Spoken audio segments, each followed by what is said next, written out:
नमस्कार दोस्तों, current affairs के इस नए वीडियो में आपका स्वागत है। आइए क्वेश्चंस को देखते हैं। पहला सवाल है, हाल ही में किस राज्य में गरीब बहनों के लिए लाडली बहना योजना शुरू की जाएगी? तो सही जवाब है मध्य प्रदेश। दोस्तों, लाडली लक्ष्मी योजना की तर्ज पर अब प्रदेश की बहनों के लिए लाडली बहना योजना शुरू की जाएगी। सरकार मध्य प्रदेश के निम्न मध्यम वर्ग और गरीब महिलाओं के लिए इस नई योजना की शुरुआत करेगी। मुख्यमंत्री शिवराज सिंह चौहान ने नर्मदा जयंती और गौरव दिवस के अवसर पर इस योजना की घोषणा की है।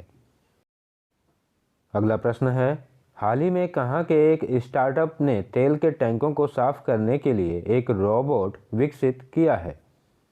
तो सही जवाब है बेंगलुरु। दोस्तों, नव विकसित रोबोट एक टैंकर से दूसरे टैंकर में जा सकता है।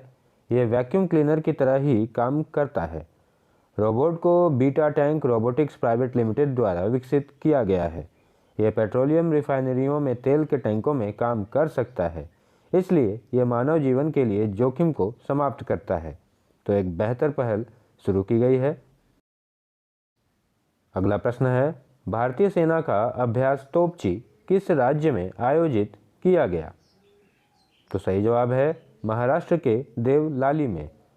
दोस्तों, अभ्यास तोपची एक वार्षिक मारक क्षमता प्रदर्शन और प्रशिक्षण अभ्यास है। स्वदेशी निर्मित हथियार प्रणालियां इस अभ्यास का मुख्य आकर्षण हैं। यह अभ्यास lieutenant general S Harimohan Iyer, AVSM और कमांडेड स्कूल ऑफ आर्टिलरी के नेतृत्व में हुआ है। अगला प्रश्न है, आंध्र प्रदेश की नई राजधानी किसे बनाया जाएगा?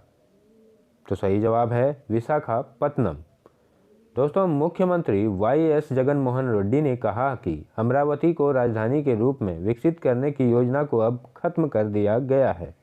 आंध्र प्रदेश सरकार 3 और 4 मार्च को विशाखापत्तनम में ग्लोबल इन्वेस्टर समिट का भी आयोजन कर रही है। नई राजधानी की घोषणा तेलंगाना राज्य के गठन और हैदराबाद को इसकी राजधानी के रूप में दिए जाने के 9 साल बाद हुई है। अगला प्रश्न है, हाल ही में राष्ट्रपति ने 4 भाजपा नेताओं और सुप्रीम कोर्ट के एक पूर्व न्यायाधीश सहित कितने नए राज्यपाल नियुक्त किए हैं? तो सही जवाब है 6 नए राज्यपाल। दोस्तों, 12 फरवरी को सरकार ने सेवानिवृत्त सुप्रीम कोर्ट न्यायाधीश एस अब्दुल नजीर सहित 6 नए राज्यपाल नियुक्त किए। जस्टिस एस अब्दुल नजीर उन 5 जजों की बेंच का हिस्सा थे जिसने नवंबर 2019 में अयोध्या पर फैसला सुनाया था। महाराष्ट्र के राज्यपाल भगत सिंह कोश्यारी और लद्दाख के उप राज्यपाल आर के माथुर ने अपने पदों से इस्तीफा दे दिया है। ये फैसला उसके बाद आया है।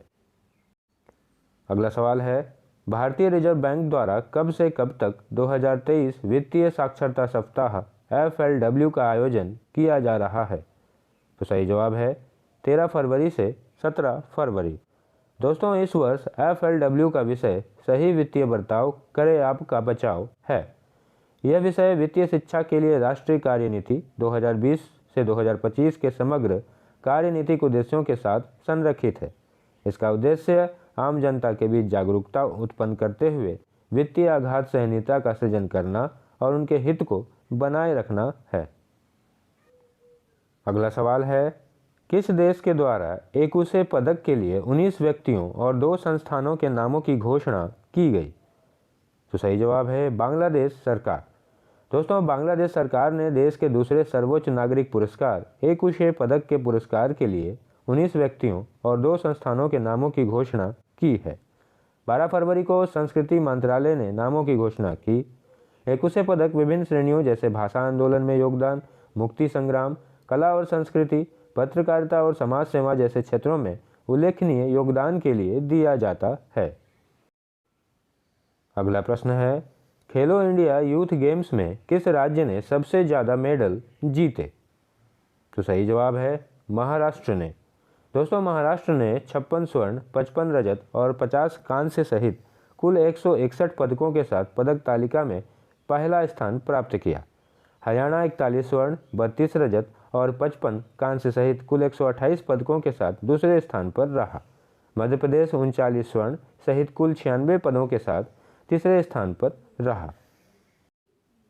अगला सवाल है, राष्ट्रपति ने कहां पर भारतीय चावल कांग्रेस के दूसरे संस्करण का उद्घाटन किया? तो सही जवाब है कटक में। दोस्तों, ICAR राष्ट्रीय चावल अनुसंधान संस्थान में भारतीय चावल कांग्रेस 2023 का उद्घाटन राष्ट्रपति श्रीमती द्रौपदी मुर्मू द्वारा किया गया। भारत में चावल का उत्पादन 2010 में 89 मिलियन टन से बढ़कर 2022 में 130 मीट्रिक टन हो गया है। भारत चावल का दूसरा सबसे बड़ा उत्पादक और चावल का सबसे बड़ा निर्यातक देश है। अगला सवाल है, हाल ही में हार्वर्ड लॉ रिव्यू की पहली भारतीय अमेरिकी महिला अध्यक्ष कौन बनी? तो सही जवाब है अप्सरा अय्यर। दोस्तों, हार्वर्ड लॉ स्कूल में द्वितीय वर्ष की भारतीय अमेरिकी छात्रा अप्सरा अय्यर को प्रतिष्ठित हार्वर्ड लॉ रिव्यू का अध्यक्ष चुना गया है। इस प्रतिष्ठित प्रकाशन के 136 साल के इतिहास में वह इस पद पर नामित होने वाली भारतीय अमेरिकी समुदाय की पहली महिला बनी है। अप्सरा अय्यर को हार्वर्ड लॉ रिव्यू का 137वां अध्यक्ष चुना गया, जिसकी स्थापना 1887 में हुई थी और यह छात्रों द्वारा संचालित सबसे पुराने कानूनी छात्रवृत्ति प्रकाशकों में एक है। तो दोस्तों, यदि वीडियो पसंद आया हो तो इसे लाइक करें और चैनल को सब्सक्राइब करें। आप सभी का धन्यवाद।